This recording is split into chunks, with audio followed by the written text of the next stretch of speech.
You're not giving me a break. You're harassing me at this point. I'd like to leave. May I leave now, please? Why are you so defensive? I'm trying to... No, I'm just asking for these documents and you won't quit talking about other stuff. What happens when cops blur the line between authority and duty? Some cops believe that they are indeed above the law when they act and confuse the authority they have with their power-hungry purposes, which makes for a potent combo that hurts none other than the innocent civilians trying to make a living on the tough streets.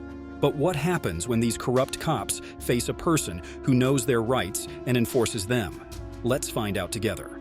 Let's look at two cases where these civilians stood their ground and stopped these corrupt cops from violating their rights. The first case we are going to look into is about Mac Proctor, a part-time delivery driver who in November 2019 had parked into a private parking lot in Millbrae, California. Proctor was settled in a non-designated spot in the lot. I'll wait for you. All right.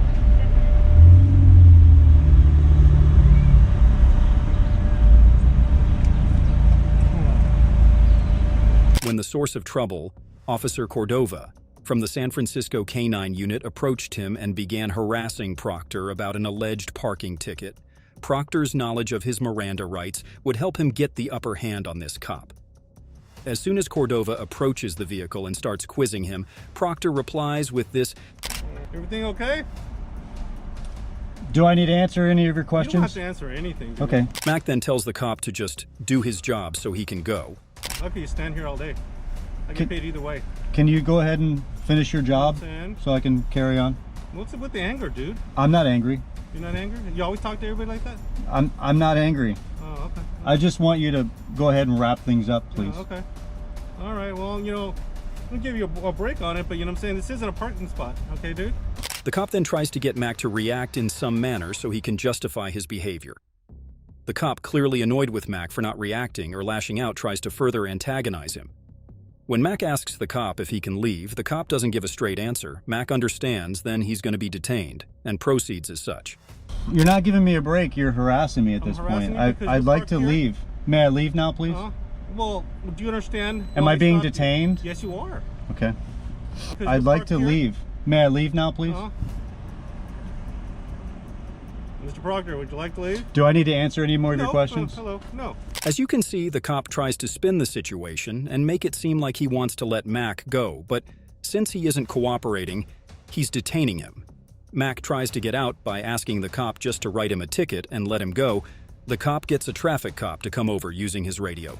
While waiting for the other cop, he would try and have one last go at Mac because of his disregard of the cop's authority by trying to make Mac look mentally unwell.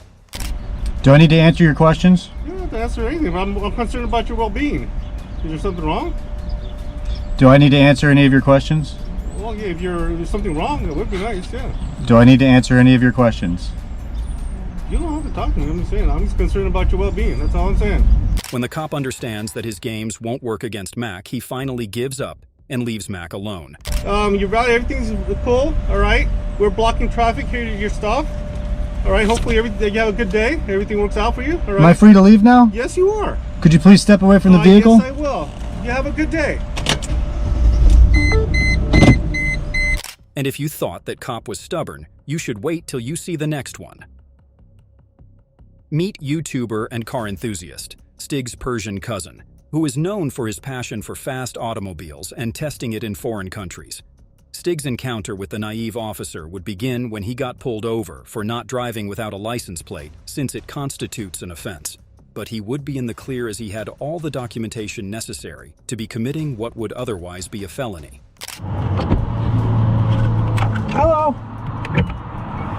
Hey, I'm Trooper Rummer with the State Police. I got a little microphone. Nice to meet you. Gonna record our conversation, okay? Yes, sir. The reason I'm stopping you is because you don't have any license plates on this car. Watch how he slowly tackles each of the cop's accusations with ease when he gets stopped over by this officer.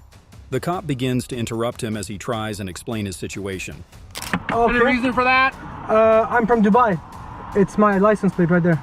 Okay, but you're not in Dubai. I'm visiting as a tourist. Well, no, you're not visiting as a tourist if you brought a car with you. The cop would soon understand that he's out of his depth when Stig begins to teach him a lesson instead about the nature of his work.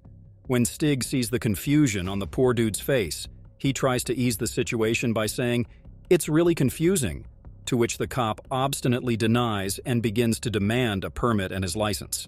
Okay, do you have your driver's license with you? Yeah, of course. How it works is we ship the cars, we get a permit, and You don't have a permit. what you need is a carnet. What's that? A carnet. It's a very rare thing. I know you're confused, but we No, fly I'm them. not confused. If you want to drive this car, Yeah. you have to have a license plate from somewhere in the United States or a trip permit, which you don't have. Do you have your driver's license with you? Yes, sir. The cop would then ask for all the documentation that allows him to be driving this vehicle. And then a carnet de passage. Do you have any of that? Of course, yeah. I'm gonna provide everything. You have something that says you can drive this car on the road? Yes, sir. Let's take a look at that. Of course. The cop tries to argue that he would need a local permit and such, but Stig would slowly shut him down as he handed over federal documents that explicitly states his permission to drive without a license plate. Visiting as a tourist. I can't hear you. It's a temporary import. It's and a then what? It's a temporary import. It's not a permanent thing. We fly our cars here, we do our trips, and we fly them back. That's how it works.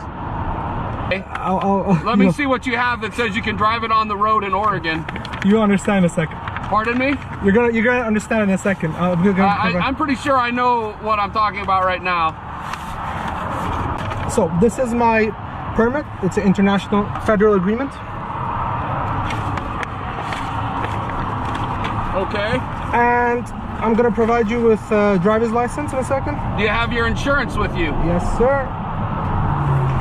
So this would be the international driver's license, which they come as a package. There you go. The other part is inside it as well. This would be the registration of the vehicle.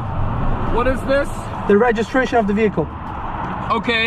Yeah. What I need is proof of insurance. Sure. This is So the this is Canada? Okay. no, sir. There you go. This is UAE. The cop, in a desperate attempt to punish Stig for something, tries and find out where he's going. Where are you taking this car? I'm going to Canada. We're going where? I'm going to Canada, Vancouver. Where did you import the car into? From Canada, I drove it in here. I do a road trip every 2 years. You do a what trip? Imagine you want to drive your car in Europe. What do? You ship your car there, you drive it for a month, and you ship it back. No, that's not what I do. Okay, look. But when that as well yields nothing of use to him, he finally gives up and leaves. What is your question, officer? I can answer your question. Look. Yes, sir. Here's your stuff here. You got to get a temporary permit, okay? I have another call I have to go to. Sir, be safe pulling out into traffic. It's a federal law. You don't know the law. What the? What the? I have another call. That was priceless. It goes to show that the situation in the US is bad if you have law enforcement being schooled by YouTubers of all people. What more needs to be said about the horrible situation of law enforcement in the US?